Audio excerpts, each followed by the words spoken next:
بسم اللہ الرحمن الرحیم۔ السلام علیکم ورحمۃ اللہ۔ جنرل فیض حمید کی گرفتاری کے بعد پاکستان سمیت دنیا بھر میں اب اس کے اوپر ہیڈ لائنز لگ گئی ہیں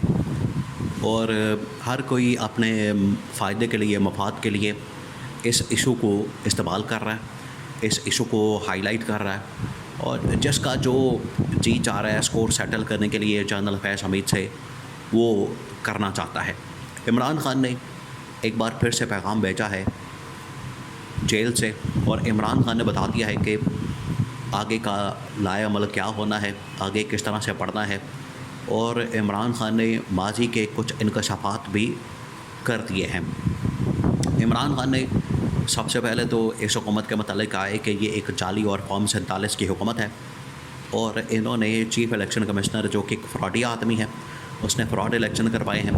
اس حکومت کے ساتھ مل کر جو اس نے الیکشن کروائے ہیں، اس کی وجہ سے انہوں نے میری حکومت، نہ صرف پہلے میری حکومت کا خاتمہ کیا، بعد میں انہوں نے میری پارٹی کا خاتمہ کر کے، میری پارٹی کو تتر بتر کر کے، اس کا شراسہ بکھیر کے اور بلے کا نشان چھین کے الیکشن کمیشن کے ساتھ مل کر انہوں نے میری پارٹی کو بھی ختم کرنے کی کوشش کی۔ لیکن میں سلام پیش کرتا ہوں، اب عمران خان نے جیل کے اندر سے پاکستان کی عوام کو سلام پیش کیا۔ عمران خان نے جیل سے عوام کو یہ سلوٹ پیش کیا ہے کہ میں سلام پیش کرتا ہوں پاکستانی قوم کو، پاکستانی عوام کو، جس طریقے سے انہوں نے اس فسطائیت کو، بربریت کو، اس ظلم اور ظالم نظام کو، ان کی بادشاہت کو، ان کی ملوکیت کو جس طرح سے شکست دی 8 فروری 2024 کو، اس کی جتنی تعریف کی جائے کم ہے۔ یہ انہوں نے عمران خان نے 8 فروری کے متعلق کہا۔ پھر ان سے پوچھا گیا کہ یہ جو اس وقت مخصوص نشستیں آپ کو نہیں دی جا رہی، اور انہوں نے کبھی ترمیم کر دی ہے، کبھی ریویو پٹیشن ڈال دی ہے۔ عمران خان نے کہا کہ یہ جو مرضی کر لے، ان کو آخر کار مخصوص نشستیں مجھے دینے پڑیں گی، پی ٹی آئی کو دینی پڑیں گی۔ اگر یہ مخصوص نشستیں نہیں دیتے، اگر یہ پی ٹی آئی کو مخصوص نشستیں حوالے نہیں کرتے، تو جس طریقے سے آئین اور قانون کی دھجیاں اڑائی جا رہی ہیں، یہ بھی آئین اور قانون کی دھجیاں اڑانے کے مترادف ہوگا۔ عمران خان نے کہا کہ اس سے پہلے بھی پی ڈی ایم کے دور میں جب پنجاب اسمبلی، کے پی اسمبلی ڈیزالو کی گئی، تو ان کو کہا گیا کہ آپ آئین اور قانون کے مطابق عمل درآمد کرتے ہوئے، چیف جسٹس عمر عطا بندیال نے اس وقت کہا کہ آپ الیکشن کروائیں کے پی کے اندر بھی اور پنجاب کے اندر بھی، لیکن انہوں نے الیکشن کروانے سے انکار کر دیا۔ آئین اور قانون کی دھجیاں اڑا دیں، آئین اور قانون کی خلاف ورزی کی۔ پھر انہوں نے نگران سیٹ اپ اتنا طویل کر دیا، اتنا لمبا کر دیا، اور اتنی دیر ان کو بٹھائے رکھا، وہ بھی آئین کی خلاف ورزی، کیونکہ 90 ڈیز کا اصل میں ٹائم فکس ہے۔ 90 ڈیز سے آپ اوپر نہیں جا سکتے، آپ کے پاس کوئی رائٹ ہی نہیں، آپ کے پاس کوئی اختیار ہی نہیں، آپ کے پاس کوئی پاور ہی نہیں ہے۔ 90 ڈیز سے جب آپ اوپر چلے جاتے ہیں تو یہ آئین کی آپ نے خلاف ورزی کر دی۔ خلاف ورزی کرنے کے بعد ہوا یہ کہ انہوں نے پھر اپنی مرضی کا نگران سیٹ اپ، اپنی مرضی کا انہوں نے چیف الیکشن کمشنر، اپنی مرضی کی انہوں نے مینجمنٹ، اپنی مرضی کی انتظامیہ، اپنی مرضی کے آر اوز، اپنی مرضی کے فیصلے، اور سب کچھ کر کے الیکشن مینج کیا، اور پھر مخصوص نشستوں تک معاملہ پہنچا۔ عمران خان نے کہا کہ یہ مخصوص نشستیں تو ان کو اب دینی پڑے گی، ان کا باپ بھی دے گا، یہ مخصوص نشستوں سے پیچھا نہیں ہٹ سکتے۔ اب یہاں پر آ گئی ہے ساری جو بال ہے، وہ چلی گئی ہے اسٹیبلشمنٹ کی کورٹ میں۔ عمران خان نے صاف کہا، عمران خان نے کہا کہ عوام کے بعد اگر پاکستان میں کوئی طاقت موجود ہے،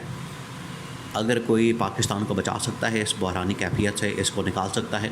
پاکستان کے اندر یہ جو مسائل ہیں ان کو ختم کر سکتا ہے، اور پاکستان کے اندر یہ جو اس وقت مہنگائی، بے روزگاری، سفارتی سطح کے اوپر چیلنجز، اکانومی کی بری صورتحال، اگر اس میں سے کوئی نکال سکتا ہے تو وہ صرف پاکستان کی فوج ہے۔ پاکستان کی جو فوج ہے، پاکستان کا جو فوجی ادارہ ہے، اس کے پاس یہ اتنا طاقت کا میکینزم موجود ہے، ان کے پاس یہ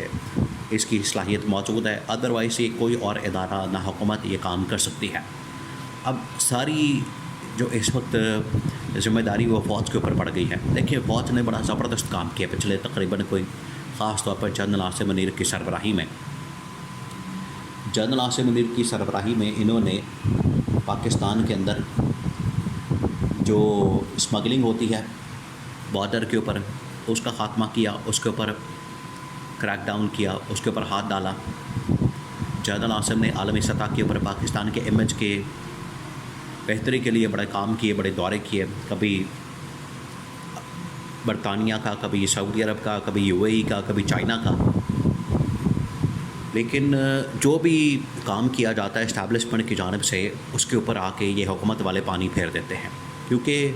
ان کے اپنے مفادات ہوتے ہیں، ان کے اپنے انٹرسٹ ہوتے ہیں، ان کی اپنی کوئی کہانیاں ہوتی ہیں، اپنے کوئی ان کے رولے، اپنے کوئی مسائل ہیں، وہ اسٹیبلشمنٹ کے لیے قابل قبول نہیں۔ اسٹیبلشمنٹ اس میں کسی صورت بھی نہیں پڑھنا چاہتی، اپنی سیاست کی خاطر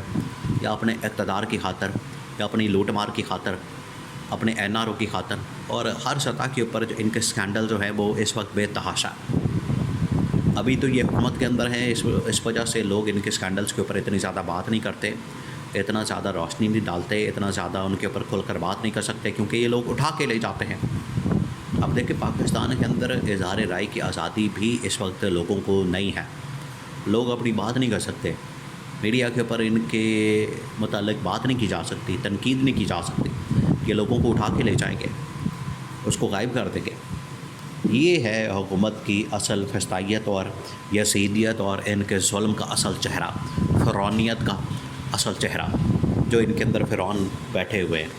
یہ شریف خاندان کے اندر اور زرداری خاندان کے اندر یہ کر رہے ہیں۔ اب اسٹیبلشمنٹ کو ساری گیم سمجھ آ چکی ہے، اسٹیبلشمنٹ کو تمام چیزیں کرسٹل کلیئر ہو چکی ہیں کہ یہ کیا کرنا چاہتے ہیں اور اس سے مقصد کیا حاصل کرنا چاہتے ہیں۔ اب یہ تمام جو معاملات ہیں دن بہ دن وہ بگڑتے جا رہے ہیں، اور اسٹیبلشمنٹ کو آخرکار اسٹیپ ان کرنا پڑے گا، کیونکہ اگر آپ سپریم کورٹ کے فیصلوں کے اوپر عمل درآمد نہیں کرتے، آئین کی دھجیاں اڑاتے ہیں، اپنی لوٹ مار جاری رکھتے ہیں، ملک کے اندر آپ نے مہنگائی، بے روزگاری کرتی ہے، نوجوان یہاں کے ملک چھوڑنے پر مجبور ہیں، لوگوں کا کاروبار ختم ہو چکا ہے، IPP اسکیمات میں اربوں کھربوں روپے کی دیہڑیاں لگائی جا رہی ہیں، تو اسٹیبلشمنٹ کو پھر کچھ نہ کچھ تو کرنا پڑے گا۔ اسٹیبلشمنٹ آخرکار پھر اس کو گھر بھیجے گی، اور جو ٹاپ ملٹری کمانڈ ہے ان کے اندر ایک کا موجود ہے، ان کے اندر بہت سارے لوگ ایسے ہیں جنہوں نے ان کے ساتھ، شریف خاندان کے ساتھ، یہ شریفوں کے ساتھ کام کیا ہوا ہے، ان کو پتہ ہے ان کی کرتوتوں کا، وہ کسی صورت بھی ان کو برداشت نہیں کریں گے۔ تو عمران خان نے بالکل ٹھیک کہا ہے کہ اب بال جو ہے وہ اسٹیبلشمنٹ کی کورٹ میں ہے، ان کی ذمہ داری ہے کہ ان کا احتساب کرے، حساب کتاب کرے، ورنہ یہ ملک لوٹ کے کھا جائیں گے۔